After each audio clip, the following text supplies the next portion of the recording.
20. نستعين بالله بالتلاوة الآن. أعوذ بالله من الشيطان الرجيم. وقال اركبوا فيها بسم الله مجراها ومرساها إن ربي لغفور رحيم. وهي تجري بهم في موج كالجبال ونادى نوح ابنه وكان في معزل يا بني اركب معنا ولا تكن مع الكافرين. قال سآوي إلى جبل يعصمني من الماء قال لا عاصم اليوم من أمر الله إلا من رحم وحال بينهما الموج فكان من المغرقين. وقيل يا أرض ابلعي ماءك ويا سماء واقلعي وغيض الماء وقضي الأمر واستوت على الجودي وقيل بعدا للقوم الظالمين. ونادى نوح ربه فقال رب إن ابني من أهلي وإن وعدك الحق وأنت أحكم الحاكمين. قال يا نوح إنه ليس من أهلك إنه عمل غير صالح فلا تسألني ما ليس لك به علم إني أعظك أن تكون من الجاهلين. قال رب إني أعوذ بك أن أسألك ما ليس لي به علم وإلا تغفر لي وترحمني أكن من الخاسرين. قيل يا نوح اهبط بسلام منا وبركات عليك وعلى ممن معك وأمم سنمتعهم ثم يمسهم منا عذاب أليم. تلك من أنباء الغيب نوحيها إليك ما كنت تعلمها أنت ولا قومك من قبل هذا فاصبر إن العاقبة للمتقين. وإلى عاد أخاهم هودا قال يا قوم اعبدوا الله ما لكم من إله غيره إن أنتم إلا مفترون. يا قوم لا أسألكم عليه أجرا إن أجري إلا على الذي فطرني أفلا تعقلون. ويا قوم استغفروا ربكم ثم توبوا إليه يرسل السماء عليكم مدرارا ويزدكم قوة إلى قوتكم ولا تتولوا مجرمين. قالوا يا هود ما جئتنا ببينة وما نحن بتاركي آلهتنا عن قولك وما نحن لك بمؤمنين إن نقول إلا اعتراك بعض آلهتنا بسوء قال إني أشهد الله واشهدوا أني بريء مما تشركون من دونه فكيدوني جميعا ثم لا تنظرون. إني توكلت على الله ربي وربكم ما من دابة إلا هو آخذ بناصيتها إن ربي على صراط مستقيم. فإن تولوا فقد أبلغتكم ما أرسلت به إليكم ويستخلف ربي قوما غيركم ولا تضرونه شيئا إن ربي على كل شيء حفيظ.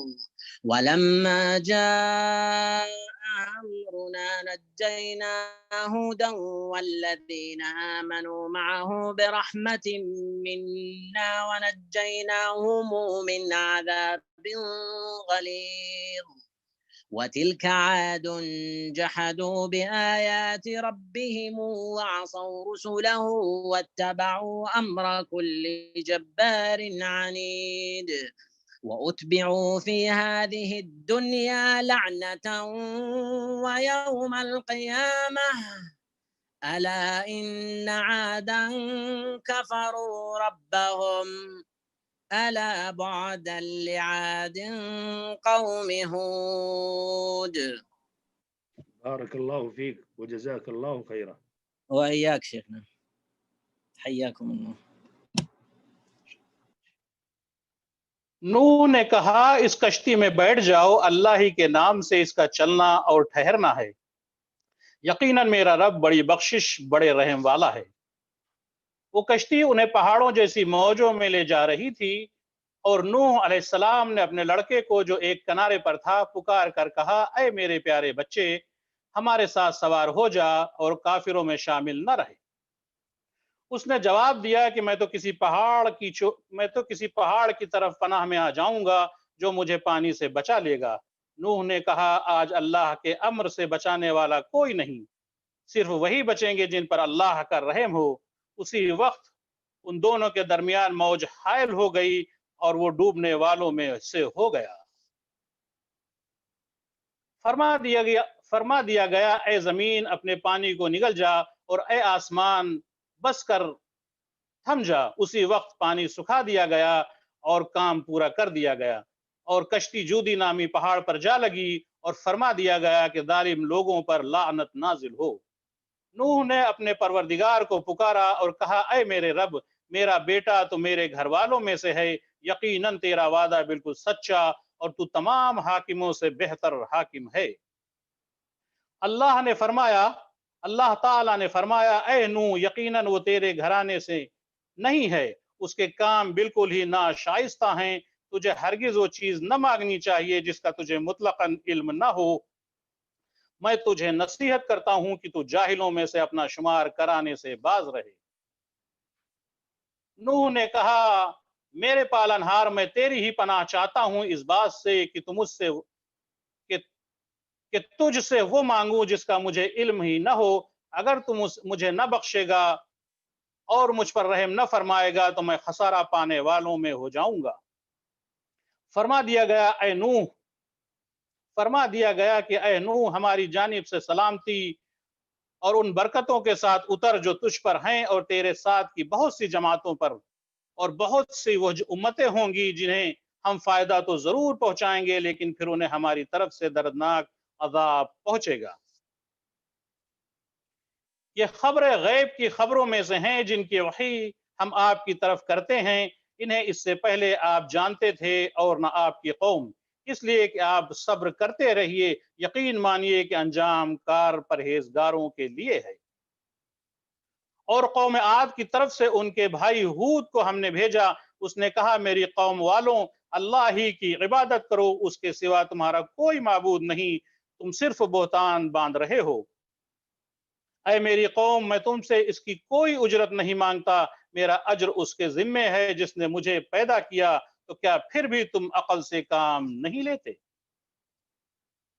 اے میری قوم کے لوگوں، تم اپنے پالنے والے سے اپنے گناہوں کی معافی طلب کرو اور اس کے جناب میں توبہ کرو تاکہ وہ برسنے والے بادل تم پر بھیج دے اور تمہاری طاقت پر اور طاقت و قوت بڑھا دے، تم جرم کرتے ہوئے روگردانی نہ کرو۔ انہوں نے کہا، اے ہود، تو ہمارے پاس کوئی دلیل تو لایا نہیں، اور ہم صرف تیرے کہنے سے اپنے معبودوں کو چھوڑنے والے نہیں، اور نہ ہم تجھ پر ایمان لانے والے ہیں، بلکہ ہم تو یہی کہتے ہیں کہ ہمارے کسی معبود کے بڑے جھپٹے میں آ گیا ہے۔ اس نے جواب دیا کہ میں تو اللہ کو گواہ کرتا ہوں اور تم بھی گواہ رہو کہ میں اللہ کے سوا ان سب سے بیزار ہوں जिन्हें तुम शरीक बना रहे हो। अच्छा, तुम सब मिलकर मेरे खिलाफ चालें चल लो, मुझे बिल्कुल मोहलत भी न दो। मेरा भरोसा सिर्फ अल्लाह ताला पर है जो मेरा और तुम सब का परवरदिगार है। जितने भी पांव धरने वाले हैं सब की पेशानी वही थामे हुए है। यकीनन मेरा रब बिल्कुल सही राह पर है। बस अगर तुम रूगर्दानी करो तो करो, मैं तुम्हें वो पैगाम पहुंचा चुका जो देकर मुझे तुम्हारी तरफ भेजा गया था। मेरा रब तुम्हारे कायम मकाम और लोगों को कर देगा और तुम उसका कुछ भी बिगाड़ न सकोगे। यकीनन मेरा परवरदिगार हर चीज पर निगहबान है। और जब हमारा हुक्म आ पहुंचा तो हमने हूद को और उसके मुसलमान साथियों को अपनी खास रहमत से नजात अता फरमाई और हमने उनके सब को सख्त अजाब से बचा लिया अजाब से बचा लिया। ये थी कौम आद जिन्होंने अपने रब की आयतों का इनकार किया और उसके रसूलों की नाफरमानी की और हर एक सरकश नाफरमान के हुक्म की ताबेदारी की।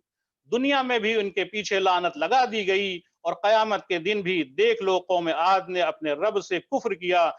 हूद की कौम आद पर दूरी हो।